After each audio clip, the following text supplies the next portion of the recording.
Hey guys, welcome back. And if you are new to my channel, I am Julie and I love doing thrift flips. I have actually over 45 thrift flip videos on my channel, and within those videos probably hundreds of projects. So if that's the kind of stuff you like, make sure you subscribe to my channel. Today's video, I decided to take 6 of my favorite projects that I have done and put them in one video. So I hope y'all enjoy. For this project, I'm going to be doing one of my favorite things. I'm going to be marrying 2 random pieces together. So I'm using these spindle tops that have nails in them. I'm just pulling the nails out, and the metal pieces are just something that I pulled out of an old percolator. And then next, I'm going to glue them to the pieces. So I'm not going to nail them in or anything. For this small project, this glue will work perfectly fine. So for the bigger one, I want to just put 3 spindles on it, and I really want these pieces to be a set. So what I decided to do was put 2 of the spindles together because I really wanted some taller legs on the smaller one. So I put 2 spindles together, and then I'm going to attach that to the bottom to make a longer leg. Now the plan was to put this all together and paint it white and then distress the whole piece. But once I had it all together, I really liked it in its natural state and just decided to keep it that way. I get my succulents from the Dollar Tree, but to me, they look a little bit fake. So to make the Dollar Tree succulents look a little bit more expensive, I'm just gonna add some green paint that I have on hand. This is like a nice, rich green color, very pretty, very farmhouse, and I just put 1 coat on it, and if a little bit of that original color comes through, it's fine because it just gives it a little bit more dimension and makes it look a little bit more expensive. Once the glue is dry, I'm going to add the succulents to the pieces. The small one, all I'm going to do is place the succulent in. Perfect. Not even going to glue it. And then for the bigger one, I'm going to add some rocks and then add the succulents. I decided to go ahead with 3 succulents in this one. And y'all, I swear I wasn't planning on keeping this one. But they look so good in my house. I love them so much.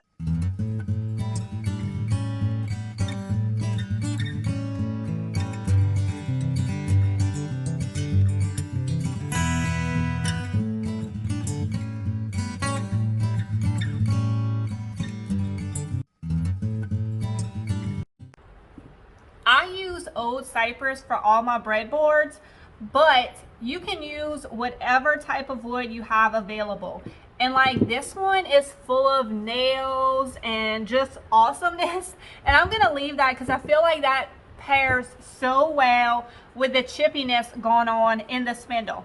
Now, they did have a crack down this board, so I've already glued it together using my wood glue, clamped it together, and just for good measure, I put this piece of metal here to keep it together. Anytime you get like metal rusty pieces, keep them. They just look so cute as added little details on breadboards or boxes or whatever you're making, just to add a little more character. I've already cut the breadboard to the size I don't want it to be. I want it to be pretty tall, and this is the spindle I've decided to use. Now I'm going to put the block part here and let the top of the spindle go up. I like to freeform the size of the breadboard, so I'm just going to put my spindle in the middle and use that as like the sizing of where I want the curve to be, and then I'm just going to draw out one side. Then I'm going to use my jigsaw to cut out that one side. You could also use a scroll saw or a bandsaw or whatever you have available.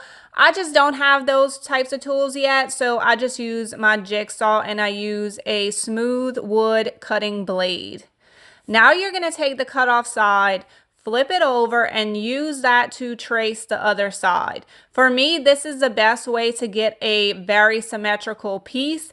Even if you do both sides using a template, I find they never come out exactly the same. To me, this is the best way to get it exactly the same.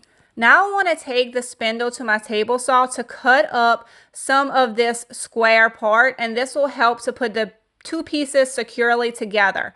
Now you want to be careful and not cut too much. You're just using this table saw to get a nice straight line, because look, when I turn it over, you see how much it cut on the other side. So you want to be careful not to cut too much. Now that we have this nice line, we're going to take our jigsaw and go and cut the rest of it. So I'm going to cut all the way up to where I want it to stop, and then I'm going to cut the side. This is going to enable me to put it perfectly on top of the breadboard and have a nice surface area to attach it to the breadboard so it's nice and secure. This step is not necessary if you have a different way to attach it, but this is the way that I decided to do it. Now we're going to get back to the breadboard. I'm just using some 220 grit sandpaper, and I'm just going to sand the edges that I cut. I am not going to sand this piece down or clean up this piece too much. I love the way this looks. I am selling it as a beautiful piece of decor. It takes a long time for a piece of wood to get this kind of age. So the last thing I want to do is sand off all of this beautiful finish that it already has on it. Now you notice that the sides that I cut do not match the rest of the board. So to fix it and make this fresh cut blend in with the rest of it, I'm going to use the Waverly Antiquing Wax watered down mixture. I just keep it in this container because I use it all the time. And since I don't want to change the rest of the piece on this one, I'm just going to try to get it on the fresh cut. It just depends on the piece of wood. Sometimes I put it on the entire breadboard, and sometimes like this, I just put it on the edges, and it'll make the whole it'll make those fresh cuts look a lot darker and blend in so much better with the rest of your board. To attach the spindle to the board, I decided to use Gorilla Clear Grip instead of wood glue because it's not totally flat here. You're using two very old pieces of wood, and I feel like wood glue, you have to have a very smooth finish and a very tight bond for it to seal and glue together really well. So I feel like this Gorilla Glue is a better option. So I'm putting that on here, and then I'm going to nail it in place. I'm going to put one nail in the front using my brad nailer. Then I'm going to turn it over and secure it with some extra nails in the back. And then this piece is done. And I love the way it turned out. Y'all, please let me know what y'all think about this piece. I want to know what your opinion is.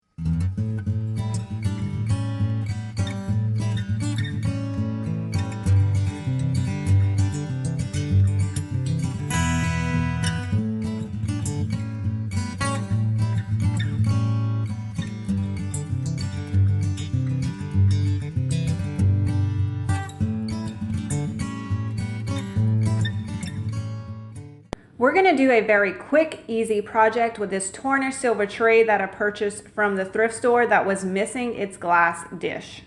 Luckily, I had a piece of wood laying around the shop that was the exact size that I needed. It was the same depth as the silver tray. So I'm putting the tray on top of it and just tracing out the outline of the tray. I'm going to cut it out with my jigsaw following the marks that I just made. Then I'm going to paint and lightly distress this piece and then use a dab of Gorilla Glue to keep it in place.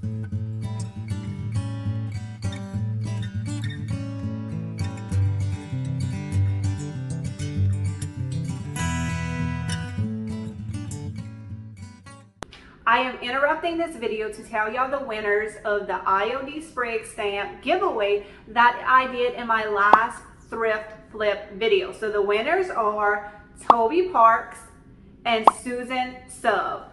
Congratulations, Susan and Toby. My email address is in the description below. Just go ahead and shoot me an email with your address and I will get those stamps right out to y'all. If you're enjoying this video so far, don't forget to hit the subscribe button and also ring the notification bell. That way you'll be notified when I upload a new video and when I have giveaways. Now let's get back to the projects. I want to make a circle with this decorative wire, so I'm just kind of rolling it out, and the little prongs that are sticking up, I want to make sure I have 10 of those, and that'll come into play later on. So I'm just cutting it with my wire cutters and getting it where I want it to be. Now I'm just looking at where I have excess wire that needs to be cut off. So I want to cut these little pieces that I have that are extra. This This wire was very rolly, so it was a little bit difficult to deal with, but once I got the hang of it, it didn't take as long. And now I want to attach my piece together to make a perfect circle. I'm just going to use a little twist tie for now just to help keep it together while I add the extra wire on. So I'm not sure what gauge wire this is. It's just something I had around my house. So your thinner wire will be easier to work with. This was a little bit thicker. So I have my needle nose pliers on the side, and it definitely helped me to get the wire in the position that I need. And I'm just gonna go on each piece where it comes together and just wrap the wire around. And that'll keep these two sides from coming apart. And then I'm going to do the same thing just randomly on the rest of the piece. That way it kind of ties in where you don't just have the wire pieces on one side. It's just kind of throughout the whole piece. And you'll see in the end, it really looks extra good where they have these little ties of wire. Now that we have our circle all put together, we're going to work on those top pieces. I'm just taking my needle nose pliers and grabbing the very top of the wire and just twisting it over, and then I'm clamping it down to make a little loop. So you're going to do this to all of your little pieces sticking up. And like I said, just make sure you have an even number. I decided to do 10 on this piece. Now you're going to cut a longer piece of wire and put it through all the little loops you just made, creating a circle around the top of this piece. Next, you want to cut 5 pieces of wire approximately the same size. We are going to take those pieces of wire and thread them through our loops from one side to the opposite side. So you want to do that.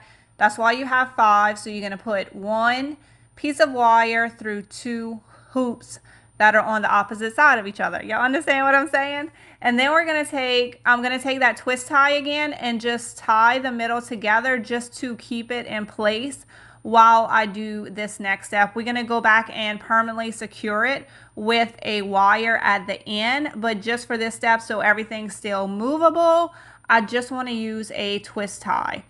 Now I'm going to start going around the circle and just take that extra wire that's hanging out and just wrap it around to secure it in place. I am not going for perfection here. The wire that I bought from the thrift store is kind of wavy, so I'm okay if the wire I am adding to it is also a little wavy. I want it to have this very handmade look. So even when I'm creating these little knots to keep the wire in place, like I'm okay if it doesn't look perfect. We are definitely going for a handmade look on this one, and I can't wait for y'all to see the final product. This one turns out so good. Just don't forget at the end to replace the twist tie with a permanent piece of your wire. If you haven't figured it out yet, we are making an adorable little wire cloche. So now my wire from the thrift store was green. My new wire was silver. Now we got to bring this piece all together. I'm using Rust-Oleum spray paint in the color black, and I'm going to cover up all this wire so it is all the same color. After the spray paint has dried, I want to give it a rusty look. So to achieve this effect, I'm going to be using Waverly chalk paint in the color ink, and I'm just going to kind of glob it on in different places, and then I'm going to go back and sprinkle cinnamon on it. And this creates a really amazing, authentic looking rust effect. So you can add, you can take away, even after you add the cinnamon on. If it's a little bit too rusty for you, then you can go back with a little bit of black. It's just whatever you want. And I kind of like to layer it on there, like do a few layers of this, because the more texture it has, the more authentic it looks. So it just depends what look you are going for. For me, the rustier, the crustier, the better. Let me know what y'all think about this project. I just feel like the video just doesn't do it justice. These look so cute in person. I absolutely love them. Once the paint is dry, I'm going to seal them with a few coats of clear sealer.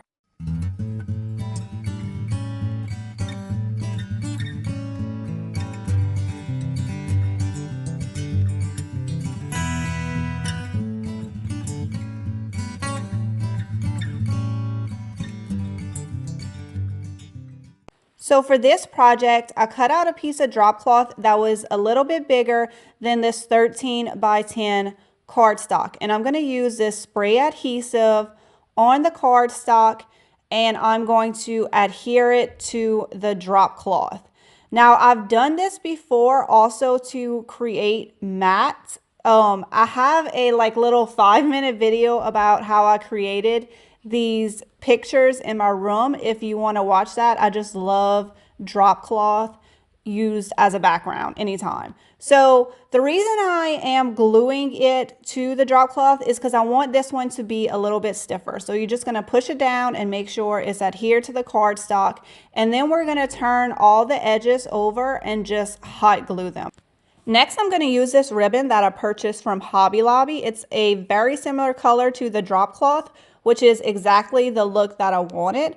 I'm cutting the ribbon in 5-inch strips, and then I'm going to put a little bit of hot glue at the bottom and fold it over just to create a nice seam. All of these steps will look familiar if you watched my DIY of the spring pillow that I made, and of course I'll put the link to that in the description below. Now I'm going to figure out where I want to put them on the background, and I'm just going to glue the bottoms down, make sure they're nice and even, and then I'm going to just put a bead of hot glue along each of the seams, and I'm going to glue them down to the drop cloth, and then I'm going to fold over the tops just using a little bit of hot glue. And you just want to hot glue the sides because you don't want to hot glue the opening. You want to make sure that there is an opening there for you to be able to put your floral in. Also think this would be cute to put like little test tubes or something like that in there. That was kind of my original idea for the pillow, is I wanted to create something that looked like test tubes. Okay, so I had this bead board and I cut it in half, and there's like already a natural seam, and then I created a seam on my table saw, and I'm just going to put the background in the seams. Y'all, I love how this came out so much. I love the rustic beadboard with the drop cloth. It just came out so much better than I even imagined. I think I'm going to be doing some more of this with beadboard because I absolutely love it. Like, the possibilities are endless. I think it'd be cute to put clips like I did on the picture in my master bedroom, and then clip a picture. You could just do so much stuff. So I'm just putting, like I said, a bead of hot glue in the seam, and then I'm just putting the background into there and just making sure everything is in place. Next, I'm going to turn the piece over and just staple some jute twine to the back in order to create a hanger. I absolutely love how this piece turned out. It's definitely something you can keep in your house year round and just change out the floral with the seasons.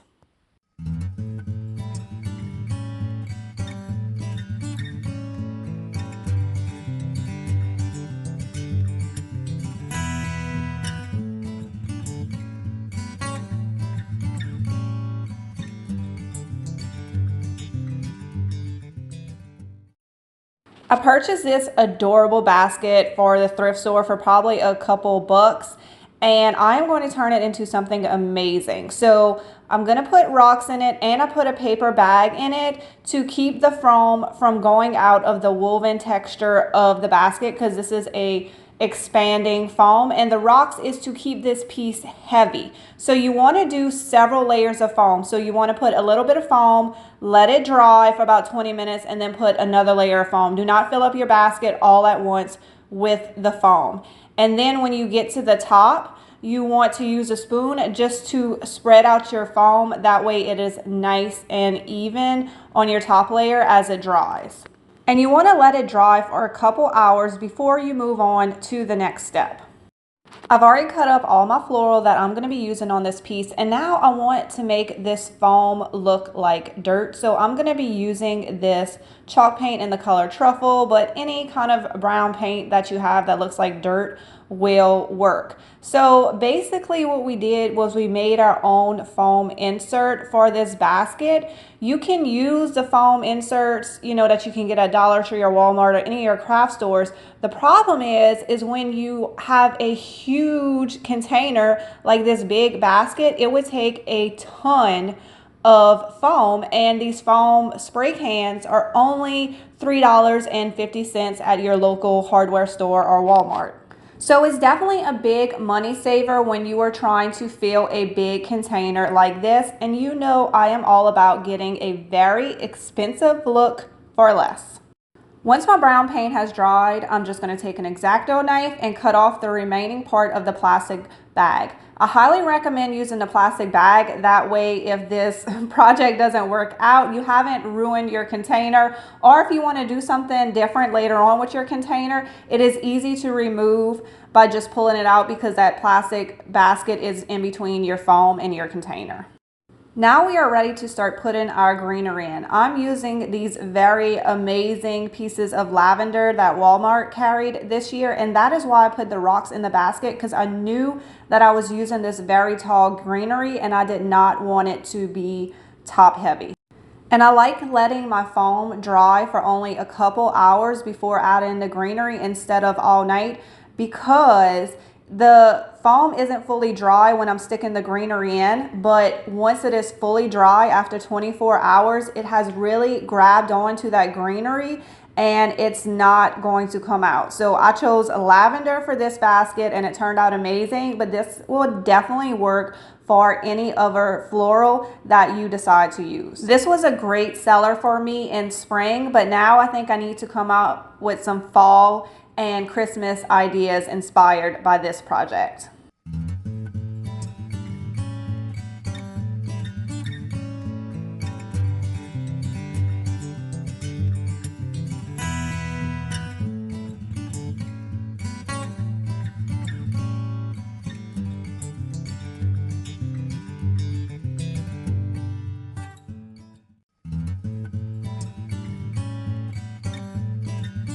Alright guys, I hope y'all enjoyed that video. I am not going to pick a favorite because I feel like I've already narrowed down hundreds of ideas to 6 of my favorite, but I'm totally gonna ask you to pick a favorite. So leave a comment below and let me know what was your favorite project that I created in this video. Y'all have a wonderful day and I will see y'all next time. Thanks for watching and give this video a big